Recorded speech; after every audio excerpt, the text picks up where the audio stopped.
COVID times, Josh, so a little bit of distance. I feel like Oprah, actually. I guess I'd like to know a little bit more about you and paint the picture for us. Who is Josh Philippe?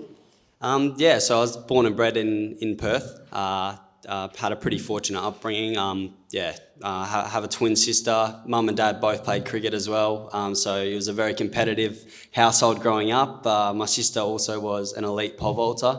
So growing up, we were very much encouraged to chase all our sporting dreams and encouraged to play, all sorts of different sports, which I think mum and dad probably went to regret when I was trying to play 8 sports in a season. Very fortunate upbringing. Always encouraged to play sport, to go to uni, which I did tick that box. I don't quite enjoy being there at the moment, but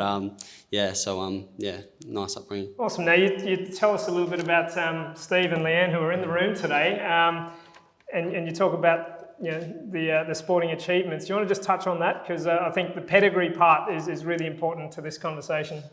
So Dad played second 11 for WA. He's also coached state underage cricket for many years and coached a lot of really good, talented young players coming through. And one name that stands out is Sean Marsh, who I've had the opportunity to play with now, which is pretty cool. And also Mum played state cricket for Western Australia, and she's very much into her sport and fitness as well. She still rides her bike now, and she ran for years, which me and my sister used to go and kick along and join in with as well. And then my sister's been an elite junior athlete probably from the age of about 12. I reckon she was training about 7 days a week. So she was pretty talented as well, and still is. So what sort of pressure does that put on you as a young man in a household with state and Australian athletes around you? I guess when I was younger, I probably saw it as maybe a little bit of pressure, but looking back now, I just think the environment was perfectly set up to succeed. I had really good people to lean on. I still ring Dad and talk to him about goals and setting goals, and write like journaling and just like reflecting. So I think I was just taught some really important lessons about trying to be successful, and I generally do all those things now, which at the time we had plenty of arguments about. So I think I just had the environment where I think I could succeed in, I guess. Yeah, sure. Mate, you touched on uni a little bit before. I guess I'm keen to know and for you to tell the audience a bit more about what that path, the alternative path, might have looked like for you if it wasn't for cricket, and the last couple of years in particular. Yeah, I guess so. I was lucky. I was very encouraged to finish school and go to uni. I actually told Mum when I was year 10 that I wanted to drop out and be a plumber, and she said no. She said finish school and get into uni, which I ended up finishing school, going to UWA and doing a year of commerce, which, it was great. I made lots of new friends, but I knew that wasn't quite the path I wanted to go down. So I guess I took the next year off and went over and played club cricket in England. And the only deal was I had to do 1 unit online while I was there. So I just ticked that off somehow. But I ended up going back the following year as well. And that, I guess, really kick-started my career. I had a big season over there. A few guys back in WA noticed, and I ended up coming back and getting picked in that tour game against England, as you said. Brilliant. Now, I know there's a bit of a famous story about how you got picked.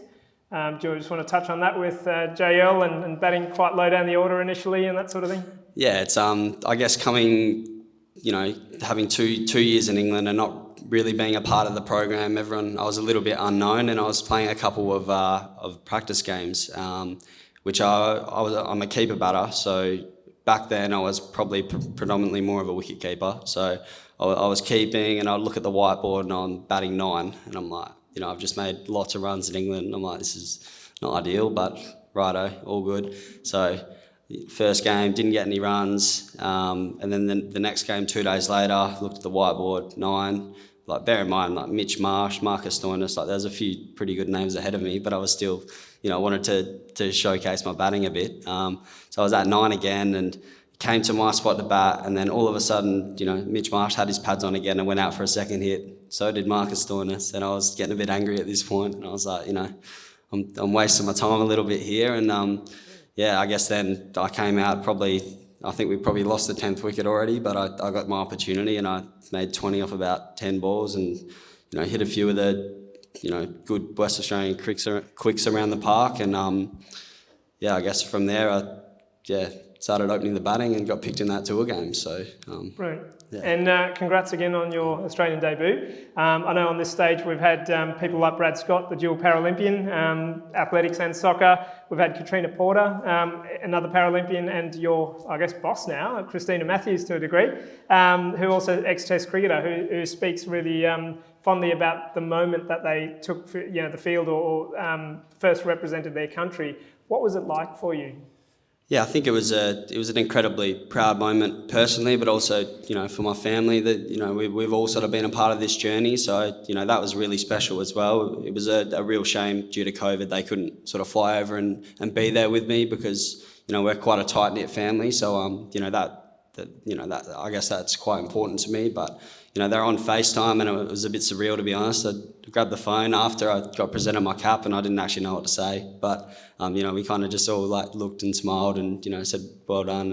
And it was pretty special. But I guess after my first game I didn't get any runs, but we flew to Dunedin, which is like a small uni town in New Zealand, and I was actually having a coffee with Marcus Stoinis, and he basically said, how do you feel? And I said, feel the same. And he's like, that's exactly right. He said, it's an amazing achievement, but keep being the person you are. Don't change who you are. And just keep being authentic. Because these achievements, just shouldn't change you as a person. So I thought that was pretty powerful. Yeah, brilliant. You spoke a little bit about influences on your career. Can you give us a bit more of an insight around, I guess, who's influenced you, perhaps on the field as a cricketer, but also outside that as the human being that you are? I've had a lot. I think off the field, as I said, mum and dad have played a big part. They're always a phone call away, and they still to this day help me, write on my goals and keep on the right track. But on the field, I'm very lucky to have played with some pretty special players and been in some good environments. So growing up, I used to love Steve Smith. Pretty cool to say I've played with him now, and we actually won a title last year in the same team. I had the opportunity to play with AB de Villiers in the IPL last year at Bangalore, and he's one of the all-time heroes of mine. He completely changed the game to what it is today, and that was also pretty special. And I guess some of the coaches along the way, Justin Langer picked me for my first Shield game, and really showed me faith back then, and he's been pretty influential as well along the way. Brilliant. So it gives you a bit of an insight into Josh, the cricketer, I guess, and your background. I guess I'm keen to delve a little bit more into this notion of, you're on a stage here, we're talking about inclusion, and I'm keen to know about that attachment or the connection. And probably where I'd like to start this is what do you want to be remembered for? So let's imagine Josh Philippe is 40 years of age, a post-cricketer like Phil. What do you want to be remembered for, on or off the field? I think for me, I just want to go through this journey and come out just being the best person I can be. That's something that stuck with me from a guy, Chris Rogers, I'm sure you guys know, played Test cricket for Australia, who's also a mentor of mine. He always sort of came to me and said, and I think my dad said it to me numerous times as well, but everyone you meet on the way up are going to greet you on the way down. So make sure you can just be the best person you can be through the highs and lows, and then when you finish playing, you end up with all the mates in the world. So I think that's pretty important. It's pretty well said, and I might add that to my list of quotes as well. Thank you, Steve, ex-boss of mine. Now, Josh, you're an ambassador for Inclusion Solutions, but more importantly, you're an ambassador for social inclusion across the country. Why is this important for a young man of your age to have a voice in this space? I guess, with a little bit of profile, it's just really important to stand for something. For whatever reason, people do listen to some things I say, I guess. But I think where I am today, it's, all the communities I've been a part of, have played a huge part. And I think it's really important that, everyone going through whichever journey of life they are, get the opportunities to be a part of a community, as much for the social connection than, I guess the sport, the hobby. But I think, it's all like-minded people coming together and working together and, striving for the same goal. Yeah, awesome. social exclusion. I guess what does that term mean to you, and have you had any interactions with that? I guess personally, not a huge amount. I think there's certainly times where you feel a little bit disconnected from, whether it's the coach or certain players in your team. But I think COVID's taught a valuable lesson this year. I actually left in August last year to go on a tour to the UK, and the next time I set foot in my house was actually March 10 this year, due to border closures, quarantines. I play Big Bash over in Sydney, so the borders wherever I seem to be just happen to be closed, and there was a massive social disconnect I felt with my friends and even my family. So I think for me, I felt it from a different perspective, but I think that was quite challenging. It was a big challenge, and it was hard because the only time I saw mum and dad in 8 months was from 50 metres across the fence when we were playing a quarantine game against the Scorchers, because we happened to get caught up in a case in one of the states. Yeah. Now you speak about having done various bouts of quarantine, 3 I believe. What was that like as an individual? We're very lucky. We did have training exemptions through these quarantines, so it meant we could get out of the hotel for 3 hours a day. But then, we came back and you're locked in your room for the next 21 hours of the day. So I certainly played a lot of PlayStation, but it does play in your mind a little bit, and you got to make sure you're still staying connected outside. And I found talking to mum and dad, my girlfriend, my friends, it was just really important in getting through it. And fingers crossed, we don't have to do too many more of them. But I think it's just a part of the game today, and it's just a new dynamic to playing sport and travelling interstate or overseas. Do you think athletes are going to face, and you mentioned being away for 7 or 8 months in a row, not being part of the familiar structures that you have, your support networks and that sort of thing. Do you feel like that might have some kind of ongoing impact for athletes that I guess are taking the brunt of it for the in the name of entertainment? Yeah, definitely. I think it's still a little bit unknown. I think this year was challenging for everyone because all these competitions essentially went ahead, but being stuck in a hub where you can only associate really in person with your teammates, you were very socially disconnected, and people couldn't see their families, and it definitely has its challenges. And I think from a mental health perspective, it's just going to be really important that some of the points made earlier, that players speak up, and when you're not feeling okay, it's just really important to talk to someone you trust about it, and I think we've had a great sort of leadway in players like Moses Enriques, Will Pukowski, Nick Maddinson, Glenn Maxwell, some really high profile players that have actually gone and spoken up, and I think it just really sets a tone that it's okay, and challenges the stigma, I guess. Yeah. I think the point that Phil made as well earlier is that it's far more acceptable and welcomed in this day and age, and it is okay.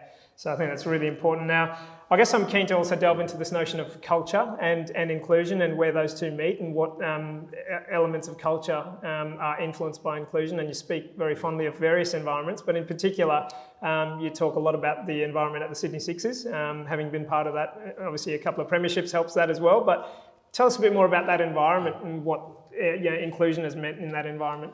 Yeah, obviously a little bit biased, I guess, but I do honestly believe that at the Sixers we do lead from the front, from that community engagement and inclusion perspective. Our general manager, Jody Hawkins, has been amazing in making sure as players we're continually educated on these current ongoing issues. For some examples, we have a Pride game every year, and we actually last year had an education session on the LGBTI community, and just play a Pride game, and we really try to push for that as well, because there's a female Sixers side as well in the WBBL, and that's really important moving forward. Also, we had Carlos Brathwaite and Jason Holder come over from the West Indies, and Carlos ran a presentation this year about the whole Black Lives Matter movement, and it was really, really eye-opening. Really, the historic, I guess, significance of it, and we all sat down as a group and said, yep, like we're going to take a knee every game this season and show our support.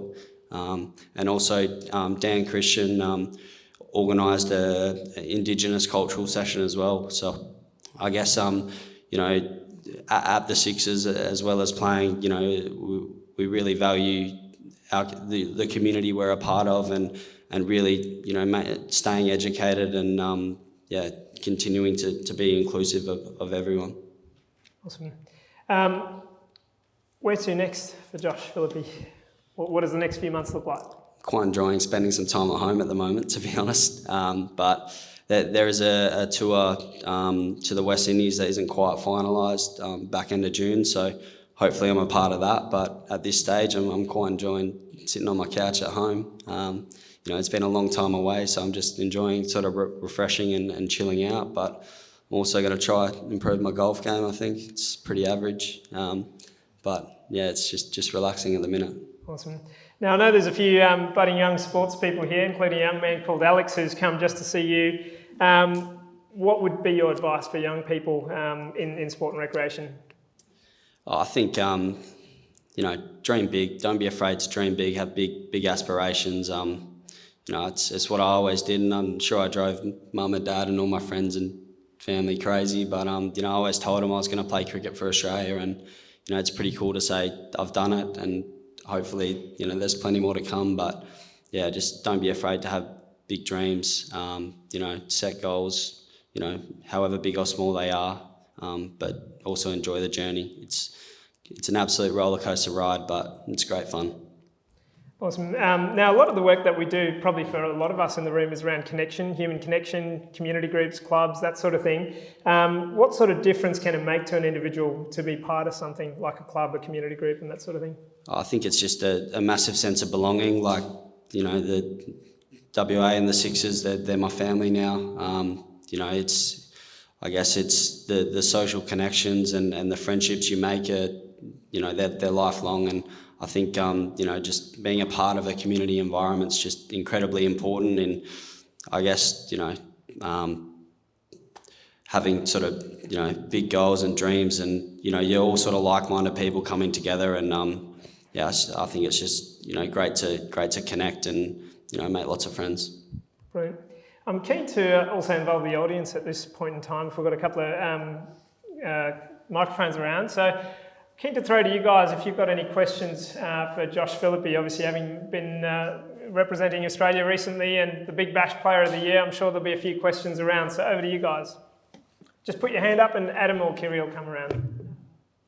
Adam will. Any questions? Paul?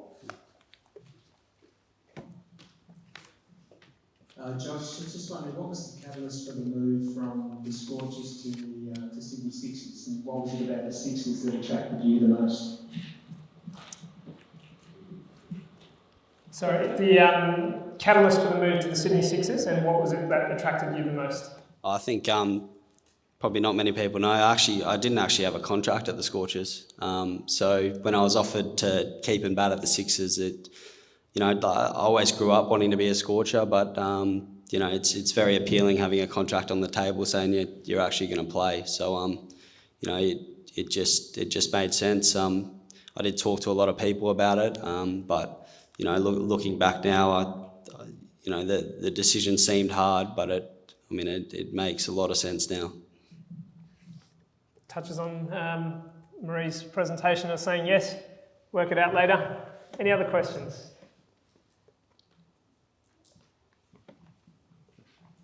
One over here from our COVID marshal.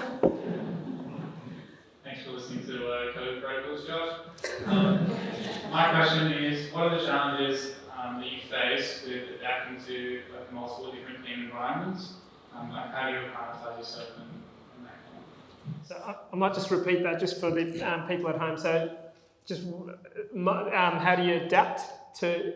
So, what are the challenges and how do you adapt to all the different environments that you have to face with being in the state, being nationals, BPL, etc.? So multiple challenges. How do you adapt to multiple environments? So just repeating that for the people at home.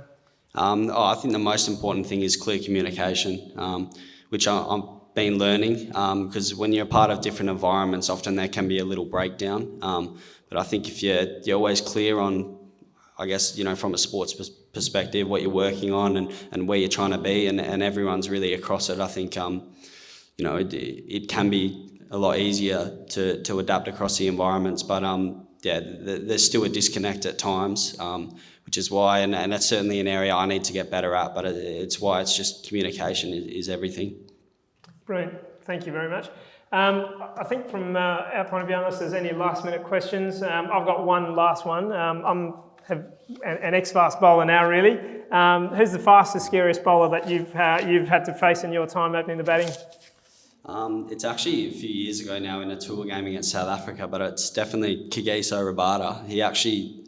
He bowled a no ball and I faced him off a free hit and he hit me on the foot and I fell off my feet. I just almost blew my foot away, so that was pretty intimidating. Brilliant.